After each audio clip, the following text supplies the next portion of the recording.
Salam, Bapak Ibu Saudara yang terkasih dalam Kristus.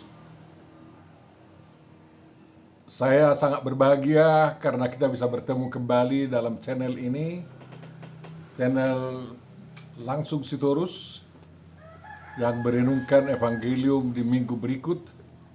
Dan sekarang kita akan merenungkan Evangelium yang akan dikhotbahkan pada tanggal 25 Juni tahun 2023, dan kita sebut juga sebagai minggu ketiga setelah Trinitatis. Dan sebelum kita mulai, saya juga mohon maaf atas segala kesalahan, kekurangan dalam pelayanan channel ini. Dan saya juga mengajak Bapak Ibu, memohon kepada Bapak Ibu Saudara, bagi yang belum mensubscribe agar subscribe, dan yang sudah, kiranya kawan-kawan kita diajak juga mensubscribe-nya dan melike-nya itu, dan terutama untuk mengkomentarinya. Saya sangat berbahagia ada seorang kawan, sewaktu saya membahas tentang Tritunggal itu di Minggu Trinitas yang lalu, dia memberikan komentar yang lebih panjang dari khotbah saya, dan saya berterima kasih kepada beliau. Untuk memulai perenungan kita, mari kita terima penyertaan dari Tuhan kita. Damai sejahtera Allah yang melampaui segala akal kiranya memenuhi dan menyertai hati dan pikiran Bapak Ibu Saudaraku dalam merenungkan firman yang akan disampaikan kepada kita. Amin. Firman yang akan kita renungkan diambil dari kitab Matius pasal 10 ayat yang ke-32 sampai ayat yang ke-39.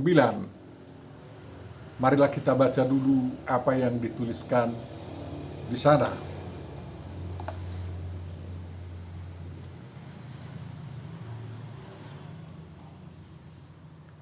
Yesus membawa pemisahan dan bagaimana mengikut Yesus. Ayat 34 sampai ayat 39 begini bunyinya. Jangan kamu menyangka bahwa aku datang untuk membawa damai di atas bumi. Aku datang bukan untuk membawa damai, melainkan pedang. Sebab aku datang untuk memisahkan orang dari ayahnya, anak perempuan dari ibunya, menantu perempuan dari ibu mertuanya, dan musuh orang ialah orang-orang seisi rumahnya. Barang siapa mengasihi bapa atau ibunya lebih daripada aku, ia tidak layak bagiku. Dan barang siapa mengasihi anaknya laki-laki atau perempuan lebih daripada aku, ia tidak layak bagiku. Barang siapa tidak memikul salibnya dan mengikut aku, ia tidak layak bagiku. Barang siapa mempertahankan nyawanya, ia akan kehilangan nyawanya. Dan barang siapa kehilangan nyawanya karena aku, ia akan memperolehnya. Demikian firman Tuhan, dan yang berbahagia adalah orang yang mendengarkan, memahami dan menghayati serta mengamalkan kehendak dan firman Tuhan. Amin. Kepada kita disuguhkan bingkai renungan kita dalam tema yang mengatakan mengikut Yesus dan memikul salib. Mudah-mudahan kita dapat nanti meraih tema kita ini. Bapak Ibu Saudaraku yang terkasih, suatu perikop yang mungkin sangat kontroversial kepada kita kalau tidak kita pahami, tetapi kita cobalah memahaminya sekarang. Karena di sana dikatakan Yesus datang bukan untuk membawa damai, melainkan pedang. Dan pada umumnya orang memahami pedang itu adalah perang atau permusuhan atau perlawanan. Bahkan di ayat sejajarnya itu Di kitab Lukas dikatakan pertentangan atau perselisihan atau divisin atau pemecahan ya. Jadi apakah memang itu tujuan Yesus datang ke dunia ini, dan bagaimana itu dapat dipahami dengan ajaran Yesus tentang damai sejahtera itu. Yang terkasih dalam Kristus, Yesus mengajarkan bahwa berbahagialah orang yang membawa damai, karena orang itu akan disebut anak Allah. Dan Yesus sebagai anak Allah adalah yang membawa damai ke seluruh dunia, yakni yang membuat pendamaian antara manusia dengan Tuhan, dan dia juga berdamai kepada seluruh umat manusia walaupun dia disalibkan oleh orang Yahudi, yakni dengan mengampuni dosa orang-orang yang menyalibkannya dan orang-orang yang berdosa, membuka jalan keselamatan kepada seluruh umat manusia, dan juga dia berdamai pada dirinya sendiri, karena dia tidak mengutuki dirinya sendiri dalam misinya mengemban penyuruhan atau pengutusan dari Bapaknya, Bapa kita yang di surga. Bapak Ibu saudaraku yang terkasih, dan memang Injil itu juga adalah Injil damai sejahtera. Injil Yesus itu adalah Injil damai sejahtera. Dan Yesus mengajak kita agar kita selalu hidup berdamai seorang dengan yang lain. Markus 9 ayat 50 kan. Dan kalau kita hendak memasuki rumah seseorang, kita harus menyapa mereka dengan Shalom Lakem, damai sejahtera bagimu. Dan Tuhan Yesus mengatakan dengan tegas bahwa dia meninggalkan damai sejahteranya pada kita. Tapi damai sejahteranya itu berbeda dengan damai sejahtera yang diberikan oleh dunia ini. Nah, dikatakan dalam Yohanes 14 ayat 27, damai sejahtera kutinggalkan bagi kamu. Damai sejahteraku, kata Tuhan Yesus ya. Dan damai sejahtera Tuhan itu, Shalom Tuhan itu berbeda dengan yang disodorkan oleh dunia ini. Dan dari situ ternyata banyak sekali jenis-jenisnya damai ini.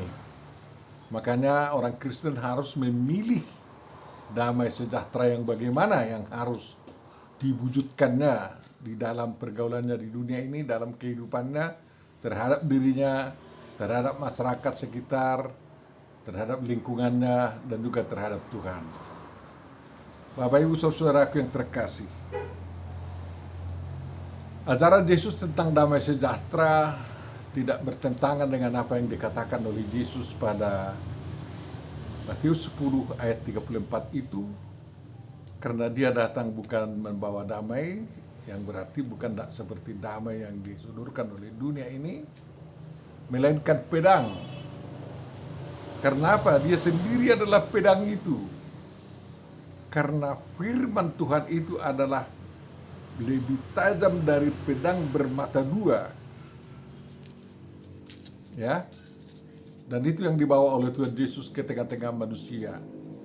Firman yang lebih tajam dari pedang bermata dua, yang menusuk sangat dalam sehingga bisa memisahkan jiwa dan roh, dan memisahkan apalagi, memisahkan sendi dan sumsum, dan membedakan pertimbangan dan pemikiran. Jadi itulah pedang Tuhan, ya. Makanya Paulus juga menganjurkan agar setiap pengikut Yesus membawa pedang ini sebagai perlengkapan senjatanya untuk hidup dan memberitakan Injil, lengkap dengan baju ketopongnya dan lain-lain. Kita baca itu dalam surat Paulus di Efesus, bukan? Bapak Ibu saudaraku yang terkasih, maka dari itu dapat kita maklumi bahwa apabila pedang ini dipasang, ya, pasti ada yang dipisahkan, divided, seperti dalam bahasa division, ya, dan ada pertentangan, ada perselisihan. Karena apa? Damai sejahtera yang diwujudkan oleh Tuhan itu berbeda dengan damai yang dikenal oleh dunia ini. Jadi Tuhan Yesus tidak membawa damai yang dikenal oleh dunia ini, tetapi dia membawa damai yang sejati, yang tidak kompromi terhadap dosa, yang tidak kompromi terhadap penyelewengan, yang tidak kompromi terhadap iman yang menyimpang, yang tidak kompromi terhadap keyakinan yang salah, dan mereka harus diperbaiki oleh pedang ini. Jadi kalau kita kenal pisaunya orang dokter yang bisa mengoperasi, sangat tajam sekali sehingga dia bisa membuang kanker yang ada dalam tubuh manusia. Lebih tajam dari situ lagi pedang ilahi, pedang firman Tuhan itu, ya, sehingga tercipta apa yang dikatakan oleh Tuhan Yesus, damai sejahtera kutinggalkan bagimu, damai sejahteraku. Dan itulah yang harus dicari dan diwujudkan oleh seluruh umat manusia, sehingga damainya di kalangan manusia itu bukan hanya ceasefire atau gencatan senjata, bukan hanya damai adanya perjanjian antara tidak saling menyerang lagi dan tidak saling memerangi lagi, dihentikan peperangan, tetapi damai yang disodorkan Tuhan Yesus itu yang betul-betul sebagai pewujudan dari terlaksananya firman Tuhan yang sebagai pedang yang lebih tajam dari pedang bermata dua, adalah damai yang menyalurkan kasih, ya, yang membuat orang banyak memikul salib demi kebaikan-kebaikan dunia. Nah, jadi makanya Tuhan Yesus mengatakan di sini, siapa yang lebih mengasihi ini yang lain-lain daripada mengasihi dia, orang itu tidak layak bagi Tuhan Yesus. Jadi orang harus mencari, berusaha agar dirinya layak bagi Tuhan Yesus Kristus. Jadi kita bisa terpisah dalam pandangan, tetapi bisa bersekutu atau bersama di dalam pergaulan misalnya. Jadi bukan kita disuruh untuk membunuh orang-orang yang tidak seiman kepada kita. Misalnya kalau orang tua kita ya tidak seiman dengan kita, mari kita jalankan pedang itu terhadap mereka agar kita bisa mengetahui di mana mereka kurang untuk kita bawa mereka ke jalan yang benar, dan kita terus mengasihi mereka, ya. Dan itu yang harus dijalankan oleh orang Kristen. Jangan terus disisihkan kepada atau dikeluarkan dari kumpulan-kumpulan dari pergaulan orang Kristen. Justru orang Kristen harus pergi ke dunia ini, ke dunia yang harus terpisah dirinya dari dunia ini dan mencoba merubah dunia ini. Karena seperti dianjurkan Paulus, jangan kamu serupa dengan dunia ini, tetapi harus benar-benar sebagai anak Allah hidup di tengah-tengah mereka. Jadi Tuhan Yesus mengatakan, siapa yang lebih mengasihi siapa yang lebih mengasihi ayah atau ibunya, siapa yang lebih mengasihi anak-anaknya, siapa yang lebih mengasihi profesinya, siapa yang lebih mengasihi kekayaan duniawi, siapa yang lebih mengasihi ilmunya, ya, siapa yang lebih mengasihi iman yang salah, itu tidak layak bagi Tuhan Yesus Kristus. Jadi kita ini selaku orang yang berusaha layak atau sebagai pemegang pedang roh itu kita harus mengkoreksi mereka dan menuntun mereka ke jalan yang benar. Dan Tuhan Yesus mengatakan di sini bahwa barang siapa mempertahankan nyawanya, dia akan kehilangan nyawanya. Ya, sering terjadi bahwa berhadapan dengan dunia ini, pengikut Yesus Kristus yang setia, yang memegang pedang roh itu, justru terancam nyawanya. Dan dalam hal ini, pengikut Yesus yang setia tidak diizinkan berilmu selamat namanya. Jadi seolah-olah dia kompromi dengan orang yang mengancamnya, sehingga dia mundur dari tekadnya untuk menjalankan pedang roh itu dalam rangka mengasihi mereka yang membenci mereka dan mendoakan orang-orang yang membenci mereka. Dan dengan demikian dia akan kehilangan nyawanya karena dia lebih mengasihi nyawanya itu. Tetapi kalau dia betul-betul bertekad mempersembahkan nyawanya untuk Yesus Kristus, ya,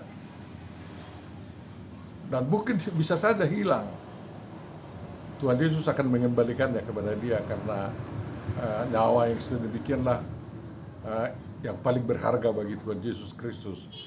Dan dalam hal orang Kristen mempersembahkan nyawanya kepada Kristus, itu bisa berdampak sangat bagus terhadap lingkungan yang membencinya.